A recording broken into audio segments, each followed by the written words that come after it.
राजकारणात दर मिनिटाला काहीतरी नवं घडतंय। बातमी कुणीही दे, पण खरी अपडेट मिळते फक्त राजकीय लाईव्हवर। जिल्हा बँकेच्या राजकारणात पुन्हा दिग्गजांची एंट्री, आरबीआयच्या निर्णयावरून रंगली नवी चर्चा। सहकाराच्या राजकारणात एखाद्या नेत्याचा प्रभाव केवळ निवडणुकीपुरता मर्यादित राहत नाही। गावच्या सोसायटीपासून जिल्हा मध्यवर्ती सहकारी बँकेपर्यंतचा प्रवास करताना अनेक नेत्यांनी आपल्या राजकीय कारकिर्दीची भक्कम पायाभरणी केली। त्यामुळे जिल्हा बँकांच्या निवडणुका म्हणजे केवळ संचालक निवडण्याची प्रक्रिया नसते, त्या असतात स्थानिक राजकारणातील ताकद, प्रतिष्ठा आणि भविष्यातील नेतृत्वाची दिशा ठरवणाऱ्या लढाया। सध्या सांगली जिल्हा मध्यवर्ती सहकारी बँकेच्या निवडणुकीच्या पार्श्वभूमीवर अशीच एक महत्त्वाची चर्चा रंगली।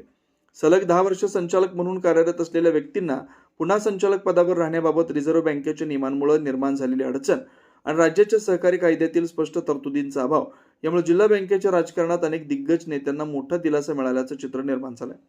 यामुळे विद्यमान अध्यक्ष मानसिंगराव नाईक यांच्यासह खासदार विशाल पाटील, मोहनराव कदम, माजी अध्यक्ष दिलीप तात्या पाटील, संग्रामसिंह देशमुख, महेंद्र लाड, सुरेश पाटील आणि बाळासाहेब होनमोरे यांच्यासह 8 विद्यमान संचालकांसाठी पुन्हा जिल्हा बँकेत येण्याचा मार्ग मोकळा होण्याची शक्यता निर्माण झाली।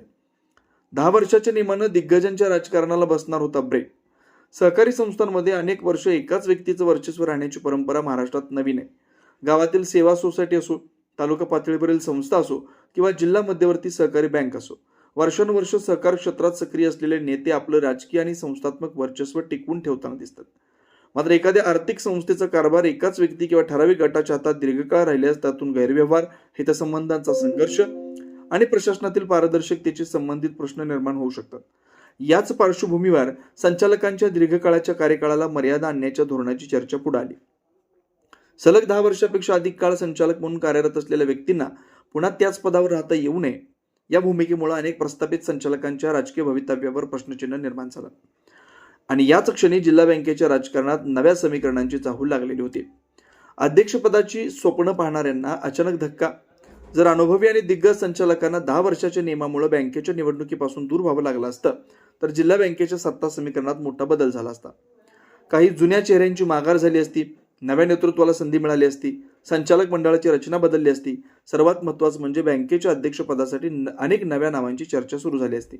त्यामुळे गेल्या काही काळापासून जिल्हा बँकेच्या राजकारणात काही जणांच्या मनात अध्यक्षपदाचे स्वप्न साकार घेत असल्याची चर्चा होती। मात्र आता परिस्थिती वेगळी वळण घेताना दिसते। सहकार कायद्यात स्पष्ट बंदीच नाही। या संपूर्ण प्रकरणातील सर्वात महत्त्वाचा मुद्दा म्हणजे राज्याच्या सहकार कायद्यात 10 वर्ष किंवा त्यापेक्षा अधिक काळ संचालक राहिलेल्या व्यक्तीला पुन्हा निवडणूक लढवण्यास थेट बंदी घालणारी स्पष्ट तरतूद नसल्याचं सांगितलं जातं। रिझर्व्ह बँकेचे नियम हे बँकिंग क्षेत्रातील आर्थिक शिस्त, कारभार आणि नियमनाशी संबंधित आहेत। मात्र सहकारी संस्थांच्या निवडणुका आणि संचालकांची पात्रता यासाठी राज्याचा सहकार कायदा आणि संबंधित निवडणूक नियमावली महत्त्वाची ठरते। त्यामुळे आरबीआयच्या धोरणाची अंमलबजावणी राज्याच्या सहकार कायद्यात आणि निवडणूक नियमावली आवश्यक सुधारणा केल्याशिवाय थेट करता येईल का यावरच आता प्रश्नचिन्ह निर्माण झालेत। याच कायदेशीर आणि प्रशासकीय परिस्थितीमुळे सांगली जिल्हा मध्यवर्ती सहकारी बँकेतील विद्यमान दिग्गज संचालकांना पुन्हा निवडणुकीच्या मैदानात उतरण्याची संधी मिळण्याची शक्यता व्यक्त केली जाते। नागरी बँकांनी मात्र नियम पाळला। दरम्यान जिल्ह्यातील काही नागरी सहकारी बँकांनी मात्र 10 वर्षापेक्षा अधिक काळ संचालक राहिलेल्या व्यक्तींना रोखण्याच्या आरबीआयच्या धोरणाचं काटेकोर पालन केल्याचं सांगितलं जातं। अलीकडे झालेल्या काही बँकांच्या निवडणुकांमध्ये दीर्घकाळ संचालक राहिलेल्या व्यक्तींना पुन्हा संचालक पदाची संधी मिळाली नाही। त्यामुळे जिल्हा मध्यवर्ती बँकेच्या निवडणुकांमध्येही असाच नियम लागू होणार का याकडे सहकार क्षेत्राचं लक्ष लागलं होतं। सांगली, कोल्हापूर, साताऱ्यात निवडणुकीची रणधुमाळी। सांगली जिल्हा मध्यवर्ती सहकारी बँकेसह कोल्हापूर आणि सातारा जिल्हा मध्यवर्ती सहकारी बँकांच्या निवडणूक प्रक्रियेला वेग आला। या पार्श्वभूमीवर आरबीआयचा 10 वर्षाचा नियम, राज्याच्या सहकार कायद्यातील तरतुदी यांच्यातील संबंध हा अत्यंत महत्त्वाचा विषय बनला। सांगली जिल्हा बँकेतील दिग्गज नेत्यांना जर पुन्हा निवडणुकीची संधी मिळाली तर आधीपासून आखलेली अनेक राजकीय समीकरणं बदलू शकतात। कारण सहकार क्षेत्रातील या नेत्यांचा प्रभाव केवळ बँकेपुरता मर्यादित नसून जिल्ह्यातील विविध सहकारी संस्था, स्थानिक स्वराज्य संस्थांपासून विधानसभा आणि लोकसभा राजकारणापर्यंत त्याचे पडसाद उमटत असतात। कुणाला मिळणार पुन्हा संधी? या सगळ्या घडामोडींमध्ये सर्वाधिक चर्चेत असलेलं नाव म्हणजे जिल्हा मध्यवर्ती सहकारी बँकेचे विद्यमान अध्यक्ष मानसिंगराव नाईक, संचालक व खासदार विशाल पाटील, मोहनराव कदम, माजी अध्यक्ष दिलीप तात्या पाटील, संग्रामसिंह देशमुख, महेंद्र लाड, सुरेश पाटील व बाळासाहेब होनमोरे या 8 विद्यमान संचालकांना पुन्हा निवडणुकीच्या रिंगणात उतरण्याची संधी मिळाल्यास जिल्हा बँकेच्या सत्ता समीकरणाला पुन्हा एकदा अनुभवी नेतृत्वाचं वजन मिळणार आहे। आणि जर हेच चेहरे पुन्हा संचालक मंडळात आले तर अध्यक्षपदासाठी नव्यानं उभं राहणाऱ्या इच्छुकांच्या राजकीय गणितावर त्याचा परिणाम होऊ शकतो। शेवटी एक प्रश्न, बँकेची सत्ता कोणाच्या हातात?